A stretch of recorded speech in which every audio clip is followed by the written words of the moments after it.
অনেকেরই গাছ কিন্তু থমকে আছে বর্তমান এই সিচুয়েশনে, মে মাসের কথা বলছি। দেখবেন যে ডালের মাথায় কোনো কুড়ি নেই, এটাকে বলা হয় ব্লাইন্ড শুট। তো ব্লাইন্ড শুট হয় মূলত তিনটা কারণে। এক নাম্বার হচ্ছে আপনারা গাছগুলোকে রিপোর্ট করার পরে যদি শিকড়গুলো বেশি কাটা পড়ে যায় এবং শিকড়গুলো আপনারা আনতে না পারেন, শিকড় আনাটাও কিন্তু একটা বড় দায়িত্ব আপনাদের মধ্যে পড়ে যখন আপনারা রিপোর্ট করবেন। 1261 রুট ট্রিটমেন্ট করে শিকড়গুলোকে আনতে হয়, তো অনেকেই শিকড়গুলো আনতে পারেন না, এটা হচ্ছে প্রধান কারণ ব্লাইন্ড শুটের জন্য। সেকেন্ড যে কারণটা হতে পারে সেটা হচ্ছে আপনাদের মাটির পিএইচ। এখন কিন্তু মাঝে মধ্যে বৃষ্টি পড়বে, সো পিএইচ নিয়ে আমার মনে হয় আপনাদের এই মে মাসে আপনাদের বেশি একটা টেনশন করতে হবে না, কারণ ম্যাক্সিমাম সময় এখন বৃষ্টি পড়তেছে, তো মাটির পিএইচ ঠিকঠাকই থাকবে।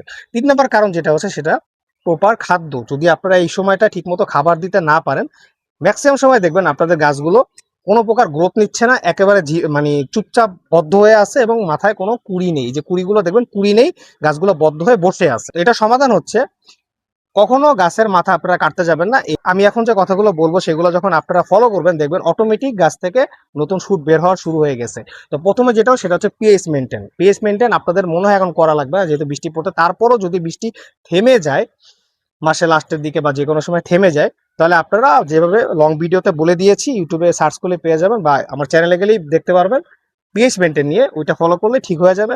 সেকেন্ড হচ্ছে যদি আপনারা মনে করেন যে আপনাদের রিপোর্টিং করার পরে শিকড় এখনো ভালোভাবে আসেনি, তাহলে রুট ট্রিটমেন্টটা আবার শুরু করবেন, 10 থেকে 15 দিন করলেই হয়ে যাবে। আর 3 নম্বর হচ্ছে প্রপার খাদ্যটা দিলেই হবে। প্রপার খাদ্য কি কি দিবেন তা নিয়ে একটা লং ভিডিও চলে আসতেছে মে মাসের কেয়ার নিয়ে, সেই ভিডিওটা দেখলে আপনারা বুঝতে পারবেন কি খাবার দিতে হবে। ধন্যবাদ আপনাদের সাথে থাকার জন্য। সাবস্ক্রাইব ফলো করে সাথে থাকবেন।